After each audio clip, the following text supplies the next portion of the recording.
તો ક્ષત્રિય સમાજના આગેવાન પીટી જાડેજાને પાસા કરાયા। પીટી જાડેજાને પાસા હેઠળ જેલમાં ધકેલવામાં આવ્યા છે। રાજકોટ તાલુકા પોલીસે પીટી જાડેજાની ધરપકડ કરી છે। પીટી જાડેજાને સાબરમતી જેલમાં રાખવામાં આવ્યા। ક્ષત્રિય આગેવાનો પોલીસ સ્ટેશન એકત્ર થયા છે। કિન્નાખોરી રાખી ધરપકડ કરાયાનો દાવો કરવામાં આવી રહ્યો છે। 2 દિવસ પૂર્વે રાજકોટમાં અમરનાથ મંદિરમાં આરતી કરવા જેવી બાબતે બોલાચાલી થતા ધમકી આપવામાં આવી હોવાનો આક્ષેપ લગા સાથેની ઓડિયો ક્લિપ સોશિયલ મીડિયામાં વાયરલ થઈ હતી, જે બાદ આ કાર્યવાહી કરવામાં આવી છે।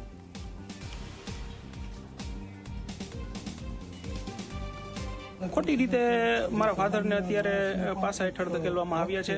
સામાન્ય કલમ છે, બરાબર છે, અને આ કોઈ સામાન્ય કલમ દ્વારા કોઈ ટેબલ જામીન છે, બરાબર, છતાં પણ આ લોકોએ કિનાખોરી રાખીને અમને ગુમરાહ કરીને 3-4 કલાકથી બેસાડેલા અને સવારે અમને જવાબ દેવા માટેની નોટિસ પાઠવેલી અને રાત્રે ઘરેથી જ અમને સમય પહેલા ધરારથી અમને ઉપાડી દીધેલા, બરાબર છે, મારા ફાધરને કે ભાઈ તમે આવું જ પડશે, એમાં નહીં ચાલે, તમે 10 મિનિટમાં છોડી દેશું, એવું કરીને અમને અહીં લઈ અને પછી આવી કાર્યવાહી ધરારથી કરીને પાસા હેઠળ ધકેલા છે।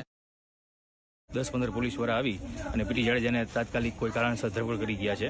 ધરપકડ કરીને સીધા તાલુકા પોલીસ સ્ટેશન લઈ આવ્યા હતા। તાલુકા પોલીસ સ્ટેશને બધા જ હાજર હતા, તમામ પોલીસ સ્ટાફ, અને અહીંયા બોલાવીને અમને એવું લાગે છે કે અત્યારે એમને પાસા કર્યા છે, અમદાવાદ સાબરમતી મોકલ્યા છે, અને આ બધું એક ષડયંત્ર હોય અથવા પ્રી પ્લાન હોય એવું લાગી રહ્યું છે મને। કઈ કલમો લગાડો? કલમો આ છે ને પાસા એક છે, એન્ટી સોશિયલિસ્ટ એક્ટ। કોઈ એવી મોટી બાબત નથી કે આવી એક્શન લેવી પડે।